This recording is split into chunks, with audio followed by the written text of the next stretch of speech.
যেই মাত্র মসজিদে আজান হয়, আসসালাতু খায়রুম মিনান নাওম,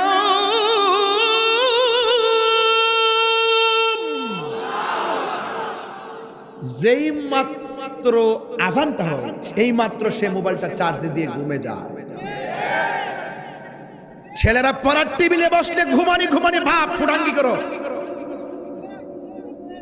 পড়তে বসলে ঘুম আসে, পড়তে বসলে কোমর ব্যথা হয়, ব্রিজের মধ্যে বসে বসে মোবাইল টিপতে টিপতে চোখের জ্যোতি চলে যাচ্ছে। খবর এখন হবে না, হারানোর পরে বোঝা যায় সম্পদের মূল্য কত। দাঁত থাকতে দাঁতের মূল্য বোঝা যায় না, দাঁত চলে গেলে বোঝা যায় দাঁতের মূল্য কত। আল্লাহর হাবিব বলছেন 7 প্রকারের মানুষকে আল্লাহ পাক আরশের নিচে ছায়া দিবেন, এর মধ্যে এক শ্রেণী হলো যৌবন কালে যার ইবাদত বেশি। তো আপনারা তো যৌবন যুবক ছেলেরা, আপনারা কি এই বয়সে ইবাদত বাড়াতে হবে না? বাড়াতে হবে। এজন্য আজান হলে কোথায় যাবেন? আরো বড় করে সপ্তাহে একবার না প্রতি ওয়াক্ত? কারা কারা রাজি আছেন হাত তুলেন। মাশাআল্লাহ, এই এলাকাতে আরো 8টা মসজিদ লাগবে। কয়টা লাগবে? আরো কয়টা লাগবে? ফজরের টাইমে তো এক কাতার মুসল্লি পাওয়া যায় না। কয়জোর নামাজের ওয়াজ করেন, ফজরের টাইমে মুসল্লি পাওয়া যায় না। ঘুম। যুবকরা তো, যুবক তো দেখি না। যুবক আপনাকে বলছি, আপনারা পারেন সমাজকে বদলে দিতে। কথা কোন পারেন না? আপনারা যুবক যদি এক হয়ে যান, গাঞ্জিরটা গুলো পলাইবার সুযোগ পাইব।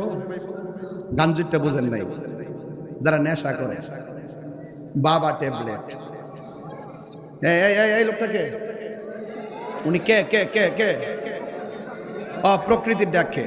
আচ্ছা আচ্ছা আচ্ছা, প্রাকৃতিক ডাকে চলে যাচ্ছেন। আল্লাহ ওনাকে যাওয়ার আগ পর্যন্ত হেফাজত করেন। লক্ষণ সুবিধা মনে হচ্ছে না। আল্লাহু আকবার জোরে বলেন। আপনারা ঘুমাইলে ওয়াজ শেষ করে দিব। আর একটু সামনে যাবো ইনশাল্লাহ। দেখেন ধরতে ধরতে 1 ঘন্টা হয়ে গেছে। মারহাবা জোরে বলেন। Time and tide wait for none. সময় এবং স্রোত কাহার জন্য অপেক্ষা করে না। আরবিতে বলবো, আল ওয়াক্তু লা ইয়ানতাজিরু লি আহাদিন। সময় কাহার জন্য অপেক্ষা করে না। এই যে সময় 1 ঘন্টা চলে গেছে, ভাবতেছেন ঘুমায় যাব, অনেক মূল্যবান সময় আসলে চলে গেছে। কারণ এই সময়টা আমার হায়াতের বাজেট থেকে চিরদিনের জন্য হারিয়ে গেছে। হারিয়ে যাব। আমি কয়েকটা গজল সঙ্গীত গাই, মানে কি কষ্ট হবে আপনাদের? হ্যাঁ ভাই, সেলিম ভাই কষ্ট লাগবো? সেলিম ভাই বলতেছে খুব মজা লাগছে। যাই, ঠিক আছে ইনশাল্লাহ। আমি তো সেলিম ভাইয়ের সাথে আছি ইনশাল্লাহ। সবাই বলবেন তো ইনশাল্লাহ? তো এই ভদ্র মানুষগুলো মাঝে মাঝে উঠে, ওরা কারা, কোথা থেকে এলো? সবাই বলবেন তো ইনশাল্লাহ? আমরা কি, আচ্ছা শোনেন, মানুষ যখন মারা যায়, লাশের পাশে একজন দাঁড়ায় বলে না যে বাগমারার এমক লোক মারা গেছে, সে যদি চলার পথে কোনো বিয়াদবি করে থাকে, আল্লাহর রাস্তা আপনারা ক্ষমা করেনি কথাটা। যদি কেউ লেনা দেনা থাকেন, পাওনা থাকেন, আমাদের পরিবার পরিজন আছে ইনশাল্লাহ, আপনার যোগাযোগ করলে ইনশাল্লাহ দিয়ে দিবে। তাহলে আমরা মরে যাওয়ার পরে আরেক বেড়ায় আমরা পক্ষে মাছ চাইতে দেবো, দাঁড়ায় আপনারা মাফ করে দিবেন। এর সাথে আমরা বালা জিন্দা মানুষ, আমি রাজশাহী আর আসি আর না আসি, আমি আগে মাফ কাছে যাই। আপনারা যার আছেন বন্ধু বান্ধব সবার কাছে মাফ চান। হারিয়ে যাব একদিন আমি, রব নাই ভুবন চিরদিন। বললো হারিয়ে, দেন না হে রব নাই ভুবন চিরদিন। ক্ষমা করে দিও তোমরা আমায়, বলো সব সময় মাপ চান। তোমরা আমায় ভুল করে থাকি যদি কোনো দিন, হারিয়ে যাব রব নাই ভুবন চিরদিন। বলুন হারিয়ে যাব নাই ভুবন চিরদিন। বাঁশি বাগানে বা গোরস্থানে হয়তো দিবে মোরে কবর।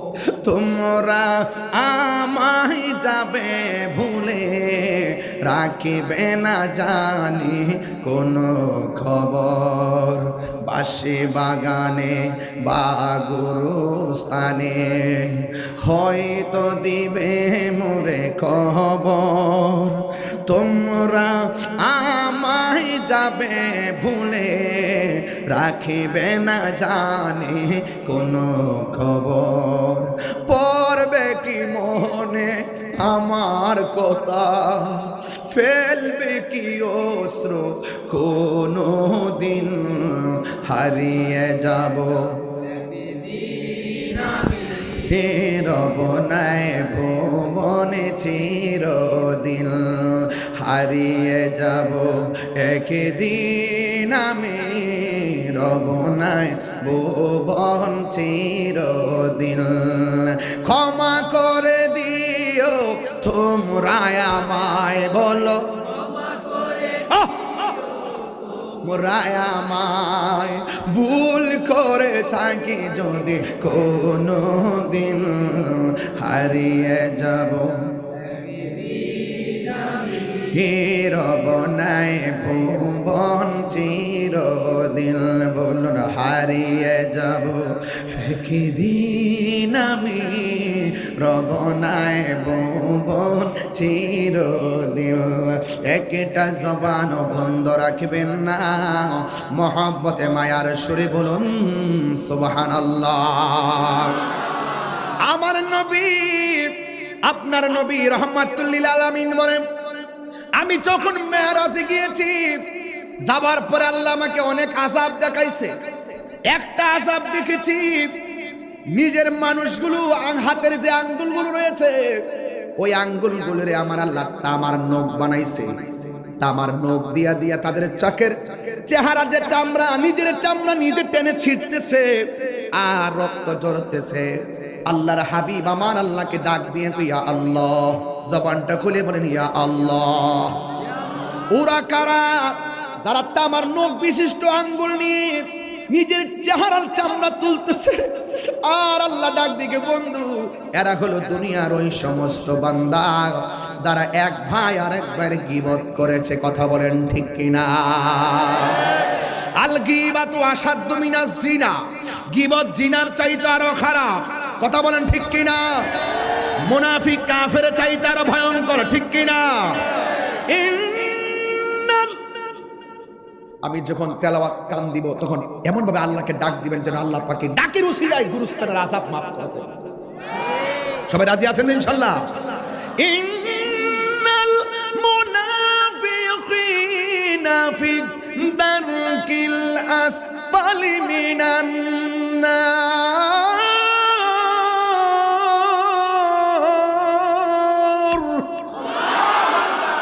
মুনাফিকরা জাহান্নামের নিম্নে বাস করবে। কথা বলেন ঠিক কিনা? আরো জোরে ঠিক কিনা বলেন, হাত তুলে বলুন ঠিক কিনা বলেন।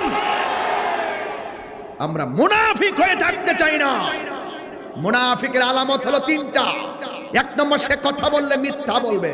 দুই নম্বর, ইজা ওয়াদা আখলাফা, সে ওয়াদা করলে খেলাফ করবে। তিন নম্বর হলো ইজা তুমিনা খানা, তার কাছে আমানত রাখা হলে আমানতের খেয়ানত করবে। আমরা কি মুনাফিক না মুমিন? মুমিন কখনো সুদ খায় না।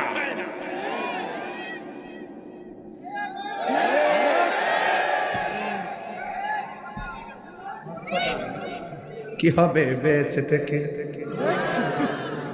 বলবো, আমার ডর করে। ওই দিকে কি হবে বেঁচে থেকে? অযথা বিদ্যা শিখে কেউ জান কই না না আমি সুদের ওয়াজ দর্শি আলী। কি হবে বেঁচে থেকে? একটা সঙ্গীত গাইলাই। কি হবে বেঁচে থেকে? অযথা বিদ্যা শিখে যদি না করতে পারি সুদ মুক্ত সমাজটাকে। ঠিক কিনা? আমার পোলা পান্ডি কই? পোলা পান্ডি কি হবে আকাশ চুয়া? কি হবে আলেম হয়ে ইমাম সাজে সমাজেতে যদি না হক কথা উচ্চ সুরে না বলিতে? কি হবে আলেম হয়ে ইমাম সাজে সমাজেতে, যদি না হক কথা উচ্চ সুরে না বলিতে। চাকরি বই করো যদি ছেড়ে দাও ওই না গদি, চাকরি বই করো যদি ছেড়ে দাও ওই না গদি। কি হবে ধোঁকা দিয়ে আল্লাহকে, কি হবে বেঁচে থেকে, কি হবে বেঁচে থেকে অযথা বিদ্যা শিখে যদি না গড়তে পারি চাঁদা মুক্ত সমাজটাকে, যদি না গড়তে পারি নেশা মুক্ত সমাজটাকে, যদি না গড়তে পারি মাদক মুক্ত সমাজটাকে, ঠিক কিনা? কি হবে আকাশ ছোঁয়া বিলাসবহুল বাড়ি গাড়ি, না খেয়ে কত মানুষ পর পারে দিচ্ছে পারি, কথা বলেন ঠিক কিনা? এই ভাই রাগ করতেছেন? কুরবানি আইলে বুঝবেন মানুষ কত খারাপ। কুরবানি না আসতে মানুষ যে কত নিকৃষ্ট বোঝা যায় না। ও নিজে 2 লাখ টাকার গরুটা কিনে রান আগে রান্নায় বসা, পাশের ঘরে কুরবানি দেয় নাই। ওর উচিত ছিল রান্নার কুরবানি গোশতের গ্রান পাশের বাড়ির অনাহারির কুরবানি যিনি দেন নাই তার নাকে পৌঁছার আগে তার ঘরে গোশতটা পৌঁছাইয়া দিয়া রান্না বসানো দরকার ছিল। এগুলো বললে তাহিরি বলো না আর কি বলেন গে ইচ্ছা মতে তাহিরি তাহিরি। কে কি বলবে সেটা শোনার টাইম নাই। আমি মনে করি কুরবানির গোশত আপনি সুষম বণ্টনের আলোকে, যাকাতের টাকা সুষম বণ্টনের আলোকে গরিবের ঘরে পৌঁছে দেওয়া। যদি এই রাজশাহীর সকল টাকাওয়ালারা সুষম বণ্টনের আলোকে প্রত্যেক গরিবের ঘরে ঘরে যাকাতের টাকা পৌঁছে দিত, এই রাজশাহীর জমিনে একটা গরিবও থাকতো না, কথা বলেন ঠিক কিনা?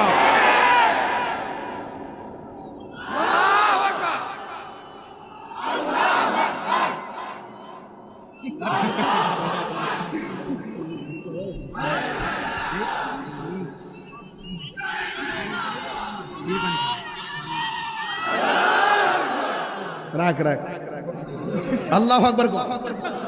আলে স্লোগান বাবা দিস না, যেগুলো হারাম খাইবো এগুলো সমাজ থেকে বয়কট করবে, যে সর্দারা ঘুষ খাইবো এটা বয়কট করবে, যেই হুজুরের টাকা খাইয়া ফতুয়া ঘুরাই দিব এই হুজুরের বয়কট করবেন। পোলামান সব এক থাকবেন, প্রয়োজনে আলাদা কমিটি করবেন, কথা বলেন ঠিক না বেঠে? একটা সুদখোর কোটি টাকার মালিক হতে পারে কিন্তু মসজিদের সভাপতি হওয়ার যোগ্যতা তার না। এই কথা বলে রাজশাহীর মানুষ জিরা করেন করেন আমার বাইরে লান ধরো ধরো গলা কাটা গাঙ্গে বাসায় দেন দরকার। আল্লাহর ঘর মসজিদে এই জায়গা যদি হারাম খুঁজে হাতে যায় থাকে কি মিয়া? আর থাকে না কি দেশটার ভিতর? কথা কথা বলে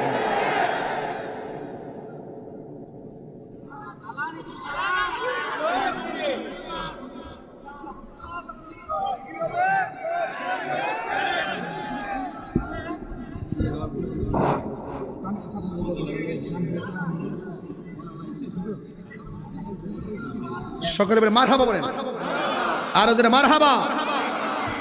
কষ্ট হচ্ছে আপনাদের, কষ্ট হচ্ছে আপনাদের। আল্লাহ আপনাদের সকলকে বোঝার তৌফিক দান করুন। আরো যেন বলেন আমিন। সবাই দুরূদ শরীফ পড়েন আল্লাহুম্মা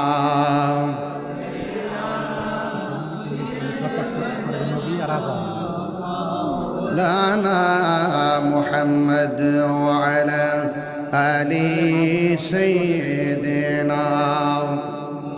সবাই পড়েন না, দুরূদ শরীফ পড়েন না, আর দরদ মাগা কণ্ঠে পড়েন আল্লাহুম্মা সাল্লি আলা মাওলানা মুহাম্মদ ওয়া আলা আলি সাইয়্যিদিনা। গভীর মনোযোগ। আল্লাহর হাবিব বলেন আমি মেরাজে গেলাম। কষ্ট হচ্ছে আপনাদের? আমার ওয়াজের লাইন কি ঠিক আছে? একটা লাইনকে আজে বাজে বলছি? প্রত্যেকটা কথা সমাজতান্ত্রিক, কথা বলেন ঠিক কিনা?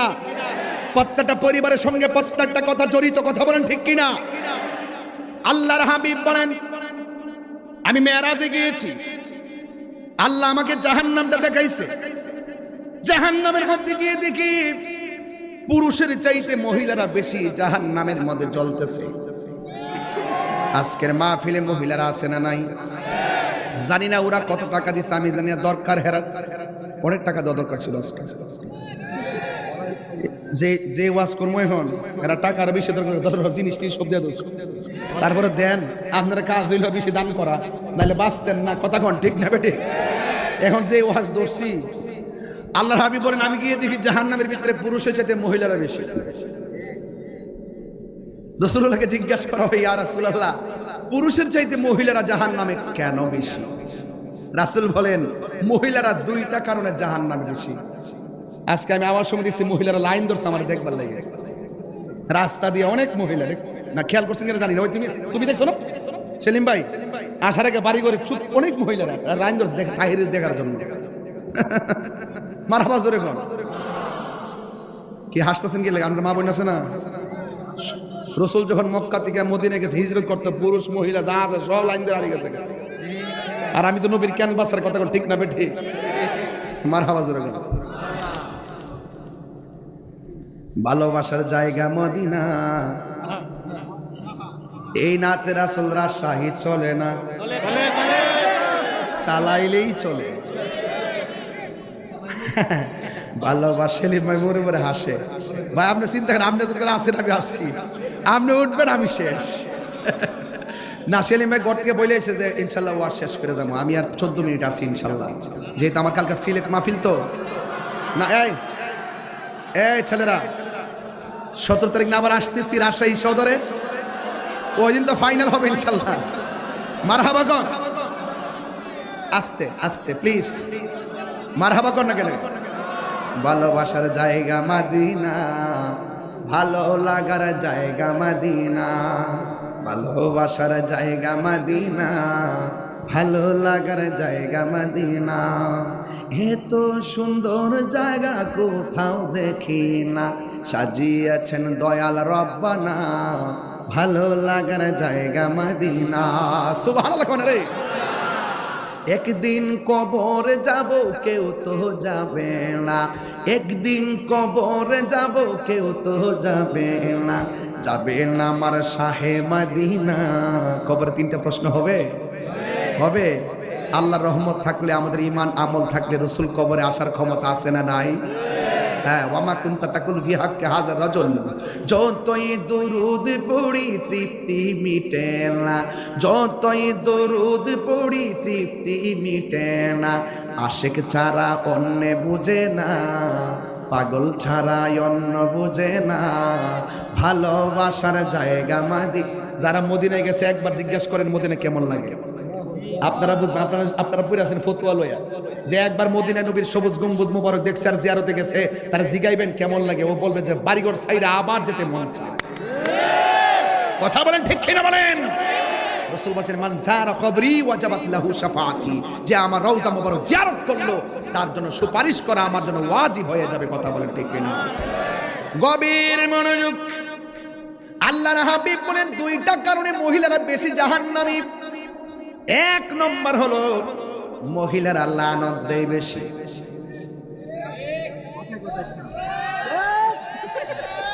মহিলারা কি দেয়? লানত দেয় বেশি। 2 নম্বর হলো মহিলারা নাশুকুর, শুকরিয়া আদায় করে কম। দেখবেন জামাই রাজশাহীতে একটা শাড়ি কাপড় নগদ কিনা দিচ্ছে 5,000 টাকা দিয়ে, এই কাপড়টা অনলি জাস্ট ফর ম্যারেজ, শুধু ম্যারেজের দিন পরবে, অন্য অনুষ্ঠানের দিন পরবে আর কি, জাস্ট একটা ফাংশনের জন্য পড়লো। এই শাড়িটা আবার বাস করে দেখবেন চোখে যেতে রাইখা দিচ্ছে, মনে 2 দিন পরে আরেকটা অনুষ্ঠান আছে, অক্ষরে 1000 বার তার অনুরোধ করলো ওই আগে 2 দিন আগে যে শাড়িটা কিনছে এটা পরে আর ওই বিয়ের অনুষ্ঠান যাবে না। কি বলবে জানেন? এটা তো পুরানো হয়ে গেছে। মানে আর শুকরিয়া নাই রে বাজার। রাসূল কইছে, আমি কি কইতাম কম? আল্লাহর হাবিব কইতেছে আর শুকরিয়া করো কম। ভাই গো, আপনার স্বামীকে আপনি মহারাজা বানিয়ে রাখবেন, আপনি মহারানী হয়ে থাকবেন।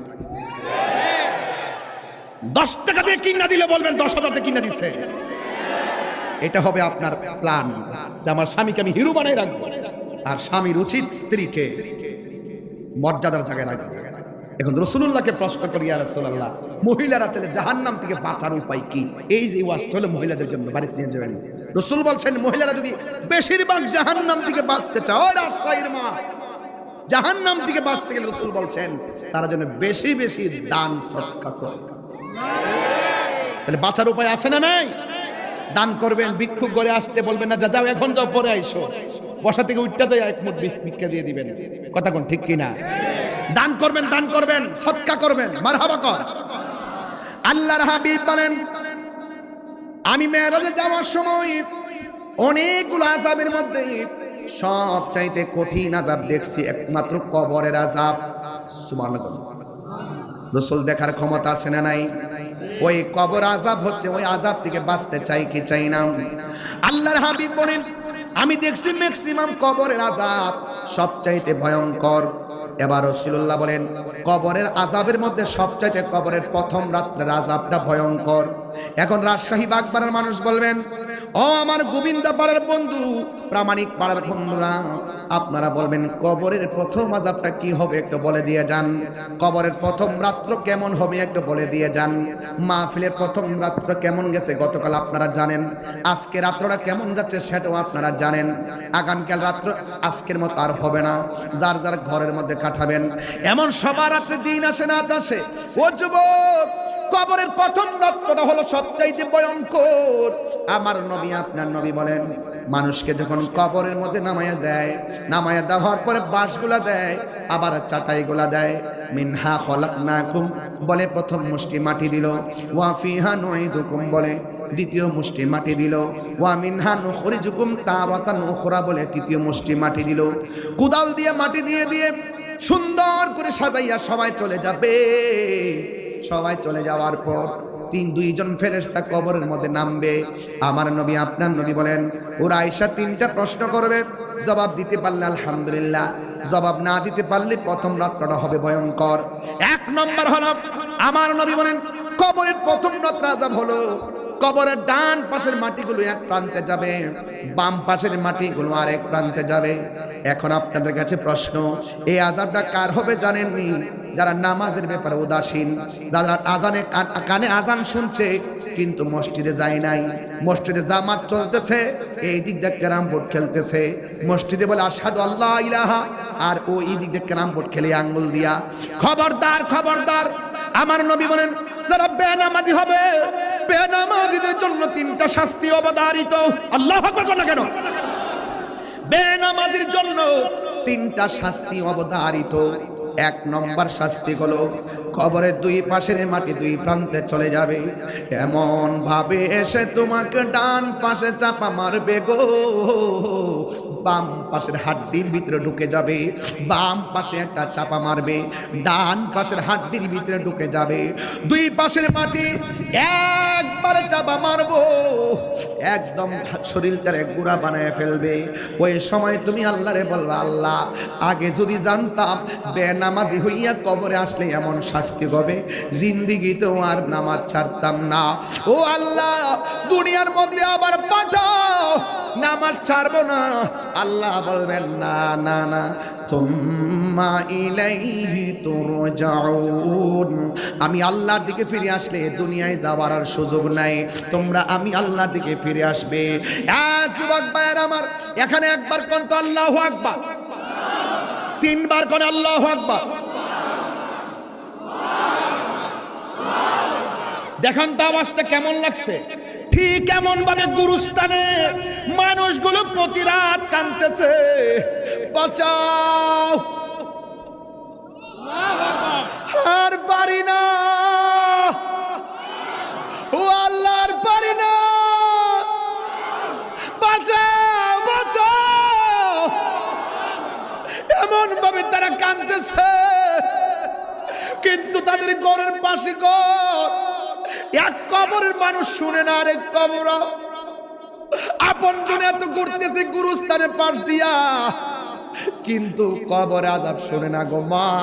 তুমি মনে করো না আমি তোমার বিরুদ্ধে ওয়াজ করে গেছি। মা লাল শাড়ি পিন্দা পরে যাই করে এসেছো, এই ঘর থেকে তোমাকে সাদা কাফন পরায়া বিদায় দিব। এই জন্য মা নামাজ চাইরো না গো মা। এই জন্য আমার নবী আপনার নবী বলেন বেনামাজির কবরের শাস্তি হবে ভয়ঙ্কর, এমন ভাবে চাপা মারবে আর চিৎকার পারবে, কোনো কাজ হবে না রে।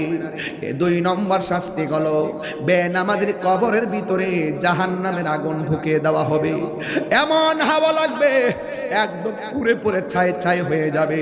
তিন নম্বর হলো এই বেনামাজির কবরের ভিতরে সর্প দেওয়া হবে, নাভির মধ্যে আঘাত করে দেহটারে আলাদা করে ফেলাবে, 70 গজ মাটির নিচে নিয়ে ঢুকাইয়া দিবে।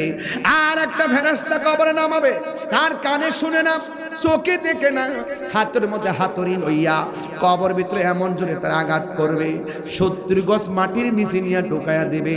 এবার ইন দি মিন টাইমে তার কবরে আযাব চলবে।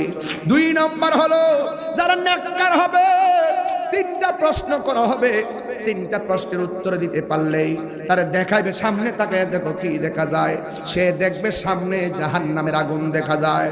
ইমানদার বলবে হ্যাঁ ফেরেশতারা আমি 3টা প্রশ্নের উত্তর দিয়েছি, জাহান্নামের আগুন কেন দেখা যায়, আমার তো ভয় লাগে।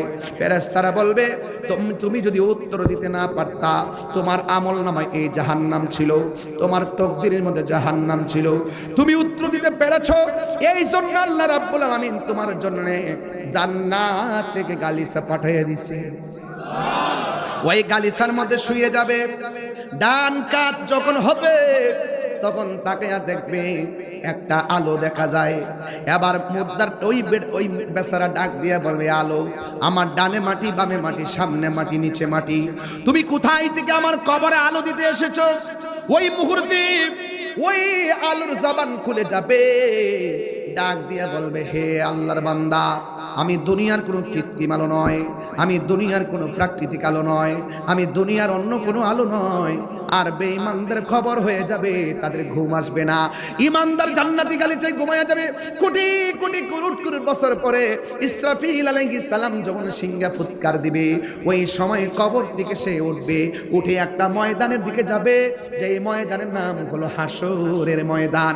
ওই ময়দানে মানুষ উলঙ্গ অবস্থায় সেখানে যাবে, মাথার আধ বিঘা দুপুরে সূর্যটা থাকবে, মাথার খুলিগুলো উড়ে যাবে, বাতের মার যেমন করে টকবক টকবক করে ছিঁড়ে পড়ে, এমন ভাবে মানুষের মগজগুলো ছিটে ছিটে পড়বে। এ আমার রাজশাহীর মা, ও আমার বাগমারার মা, ও আমার রাজশাহীর বাবা, ও বাগমারার বন্ধুরা, পায়ের মধ্যে হাত দিয়ে বলে দিয়ে যায় দুনিয়াটা নিকৃষ্ট একটা জায়গা, মরা গরুর মতন। এই মরা গরুর পিছনে তোমরা জীবনের টাকা দিয়ে যদি জানতা, জীবনে কোনোদিন ঘুরতা না। আরে মরা গরুর গোশত কেউ যদি জানে টাকা দিয়া কিনে, যদি বুঝতেন যে দুনিয়াটা মরা গরুর মতো, তাইলে जिंदगी तो এই दुनिया करते ना। दुनिया के लिए आखिरत बर्बाद ना करो, किसी इंसान को खुश करने के लिए अल्लाह को नाराज ना करो। दुनिया दुनिया কইরা আখিরাত তেরে বরবাদ করা যাবে না। আর দুনিয়ার কোনো মানুষকে খুশি করতে যাইয়া একজনকে বেজার করা যাবে না। জবানটা খুলে বলুন তিনি কে, আর মায়ার সুরে বলুন না তিনি কে। এই জন্য আমার যুবক হাসরের ময়দানে উলঙ্গ অবস্থায় উঠবেন। আল্লাহ রাব্বুল আলামিন যখন বিচার শুরু করবেন, ওই মুহূর্তে সর্বপ্রথম হিসাব নেবেন নামাজের হিসাব। কিসের হিসাব নেবে? নামাজের হিসাব। ওয়াজের শুরু এবং শেষ ঠিক আছে কিনা বলেন, মানে শুরু এবং শেষটা ঠিক আছে কিনা। কিসের হিসাব নিবে? কিছু কিছু লোক এইভাবে দৌড় দিবে, কোথায় যাস? বেহেশতে যা। কেন? আমরা নামাজে। আল্লাহ বলছে মিথ্যা কথা। তোর কি পুঁজি আছে? আমরা নামাজি। মিথ্যা কথা। তুই মানুষকে দেখানোর জন্য নামাজ পড়েছিস, তাহলে বোঝা গেল নামাজ একজনকে সন্তুষ্ট করার জন্য পড়বো। তিনি কে? বাবু আরেকটু দো, ভলিউমটা একটু দো বাবা। আর একটু বাড়াই দে। হ্যাঁ নাই? আচ্ছা ঠিক আছে, থাক থাক, শুনে তুই মিথ্যা কথা বলেছিস। আপনার শুনতে কি অসুবিধা হচ্ছে নাকি? মানে আওয়াজ পৌঁছতে ইনশাল্লাহ। আমি গায়ের জন্য ওয়াজ করতেছি যে আপনারা আমাকে তো অ্যাভেলেবল পাবেন না, এই জন্য আমি ঘাম ঝরলেও একটু কষ্ট হলো, আমি চেষ্টা করছি আপনাদেরকে কিছু কথা বলার জন্য, যেহেতু আপনারা আগ্রহ করে এসেছেন। যদি আমি নিয়মিত আসতাম তাহলে ধীরে ধীরে কথা বলতাম, এক সাইড করে আলোচনা করতাম। আলহামদুলিল্লাহ। তো আপনারা বলুন তো দেখি, নামাজ পড়বো কার জন্য? আমাদের দেশের সুবিধাবাদী নামাজি আছে না নাই? এই ছেলেরা কাজে লাগবে। শোনো, পরীক্ষা যখন সুযোগ আসে, ফেব্রুয়ারির 22 তারিখ পরীক্ষা, দেখবেন ফেব্রুয়ারি 1 তারিখ থেকে নামাজে দাঁড়ায় যায়। যতদিন পরীক্ষা চলে ততদিন নামাজ চলে।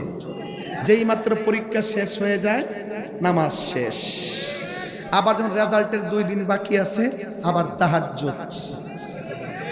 আবার যখন রেজাল্টটা দিয়ে দেয় তখনই পাশ করলে কি আল্লাহ হাবিবি কাম টু কক্সবাজার। আবার বায়াক ফ্যাশন আছে না নাই? চিটিং বাটপার, এগুলো সুবিধা, এগুলো সব আল্লাহ বুঝেন, সব বুঝেন। ধরবে একদিন আমি নামাজি, তুমি তো মানুষকে দেখাইতে নামাজ পড়ছো, আমার জন্য পড়ো নয়। সব জানে একজন, তিনি কে? আমি তো হাজি, মানুষ তোর কৃপণ করবো দিকে কোনো রকম হজ করে তোর ব্রহ্মান্ড বাঁচাইছিস, কে রে হাজি কারণ আল্লাহ সব জানে কিনা। তো যত আবাদত করব কার জন্য করব? তেলাবাদ একটা টান দিতাম না। এখন আমি কিন্তু হাফেজ না, ভুল হইলে আমার দৈরা দিয়েন, কিন্তু আমি গর্ব করছিলাম না যে আমি কিন্তু হাফেজও না কারিও না, আমার ভুল হইলে আমার দৈরা দিয়েন, বুঝলাম কথাটা যে আমি কিন্তু এগুলো পারি না, এরপরে চেষ্টা করি ইনশাল্লাহ। قل إن صلاتي ونسكي ومحياي ومماتي لله رب العالمين।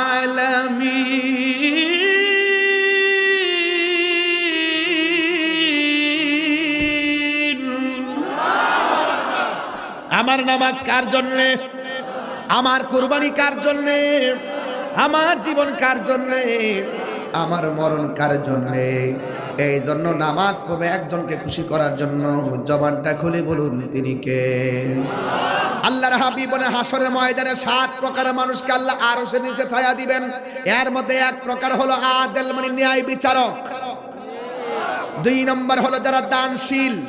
3 নম্বর হলো মসজিদের প্রতি দুর্বল, ঘর তার ভালো লাগে না, মসজিদ ভালো লাগে, এমন লোক আছে না নাই? আজান দিলে ঘরে শুয়ে থাকে না, মসজিদে চলে যায়, আছে না নাই? এবং দেখবেন বাজার তার ভালো লাগে না, মসজিদ তার ভালো লাগে। কথা বলেন ঠিক কিনা? আল্লাহর হাবিব বলেন এই প্রকৃতির মানুষ দেখবেন, আমাদের দেশে কিছু মুরব্বী মানুষ আছে, আজানটা হলেই দেখবেন উঠে যায়, উঠে গাটলাই গিয়ে পুকুরে গিয়ে উজু করে শীতের দিন, আবার একটা শাল গায়ের মধ্যে পেঁচাইয়া লুঙ্গির একটু উপরে পইরই আস্তে আস্তে হাঁটতে হাঁটতে যায়। চাচি জিগায় জান কই? কই শুনো না আজান হইছে। আরে আজানের তারও তো 20 মিনিট সময় আছে, একটু ফর্সা হোক না। ঘরে শুয়াতে কে কে লাভ হইব, মসজিদে গিয়ে শুয়ে বসে থাকি, এটা তুই অনেক লাভ হইব। রাসূল বলেন এইরকম মসজিদ প্রেমিকদের জন্য আল্লাহ পাক আরশে আজিমের ছায়ার ব্যবস্থা রেখে দিয়েছে। কিছু কিছু লোক আছে দেখেন না, নামাজ একটু দেরি হইলেই কাশাকাশি শুরু করে। ওই যখন তাশাহুদের মধ্যে বসে সালাম ফিরাইতে একটু দেরি হইলে ইমাম সাহেব পিছন থেকে যদি বিশ্বাস না হয় মসজিদে দেখেন, যার জীবনে কাশ নাই সেও কাশে। হে ইমাম সাহেব মিস কল দেন, তাড়াতাড়ি তাড়াতাড়ি সালাম ফিরান। এগুলো আমলে কাসির, এগুলো করলে নামাজ হবে না। ঠিক কি না বলেন? এগুলো হবে না, অনর্থক। এইভাবে উচ্চ স্বরে কাশি দেওয়া, ডান বাম তাকানো, এগুলো হবে না। সাবধান বলে দিলাম, নামাজ পড়বো একজনের জন্য, তিনি কে? রাগ করেন গুসা করেন, কোনো অসুবিধা নেই, আবার আইলে না, কিন্তু যা কর কইয়া দিয়া যায়। খবরদার এগুলো করা যাবে। দেখবেন কিছু লোক আছে, ইকামতের সময় আছে 30 সেকেন্ড, মুয়াজ্জিন কো আরে দেলানি কেমন, কিন্তু বাজারে যায় ঘন্টার পর ঘন্টা বসে থাকে, গড়ির কাঁটা দিকে তাকায় না। অথচ রাসূল বলছেন পৃথিবীর মধ্যে সবচাইতে নিকৃষ্ট জায়গা হলো বাজার, আর সবচাইতে উত্তম জায়গা হলো আল্লাহর ঘর, মসজিদ। এই মসজিদের প্রতি আমাদের দরদি হওয়ার দরকার আছে না নাই? আরো বড় করবে না, আছে না নাই? মসজিদ মুখী হয়ে যান যুবক, বাজার মুখী নয়, মসজিদ মুখী হয়ে যান। আমাদের কিন্তু সব উল্টাই গেছে, সার্কেল উল্টাই গেছে। মসজিদে মানুষ কম, বাজারে মানুষ বেশি। রাসূল বলছেন এমন একটা সময় আসবে, মসজিদ কার মসজিদকে কত সুন্দর বানাইতে পারে প্রতিযোগিতা করবে, কিন্তু মুসল্লির সংখ্যা কমে যাবে। কথা বলেন ঠিক না ঠিক? আমার মনে হয় সেই সময় তো চলে এসেছে। হাসরের মাঠে যখন উঠবেন তখন বুঝবেন। আর 2 নম্বর কে, 3 নম্বর গেল, 4 নম্বর কে জানেন? যৌবনে যার ইবাদত বেশি। 5 নম্বর কে জানেন? যার সামনে গুনাহ করার সুযোগ আছে। আমার হাতে কি এটা? পানির বোতল। মনে করেন এটার ভিতরে মদ আছে। কি আছে? এই যে দেখেন, এই যে দেখেন, মদ আছে। ঘরের ভিতরে কোনো মানুষ নাই, কেউ নাই, নিরিবিলি। আমি মদ পান করার সুযোগ আছে, আমি খেলাম না, মদটা রেখে দিলাম। অথবা আমি একটা মেয়েকে মেসেঞ্জারে লিখলাম তুমি আসো, আসলো, আসার পরে সে রাস্তা আসলো, আসার পর তার সঙ্গে কথা বলার সুযোগ ছিল, আমি বলি নাই। অথবা একটা ঘটনা আমি বলি, কয়েক বন্ধু এক জায়গায় ঘুরতে গেল, একটা গুহার ভিতরে ঢুকলো, এইরকম ভাবে একটা পাথর এসে মুখে পড়ে গেল। এক বন্ধু আরেক বন্ধুর বলতেছে পাথর যেভাবে পড়ছে মনে হয় আমাদের গলার আওয়াজও তো কেউ শুনে না, আমাদেরকে বাঁচাই পারো। আজ দেখতেছে না কেউ, মনে হয় না খায়া মরতে হবে, এটার ভিতরে মৃত্যুবরণ করতে হবে। তবে একটা কাজ করো, আমাদের জীবনে যদি কোনো ভালো কাজ করে থাকি, এই ভালো কাজের উসিলায় আল্লাহকে একটু স্মরণ করি। তখন একজন বলতেছে, আল্লাহ আমি একটা মেয়েকে ধরতে গেলাম, মেয়েটা কাপড় চোপড় শখ করলাম, আমি তাকে ব্যবহার করার সময় মেয়েটা বলছিল মিথ্যাকিল্লাহ, তুমি আল্লাহকে ভয় করো, আমি কিন্তু তোমার ডরে মেয়েটাকে ছেড়ে দিয়েছিলাম। আরো বড় করে বলুন। রসুল বলছেন, যার সামনে গুনাহ করার সুযোগ আছে থাকার পরও সে করে নাই, গুনার কাজটা ছেড়ে দিয়েছে, আল্লাহ পাক তাকে আরশে আজিমের নিচে ছায়া দিয়েছে।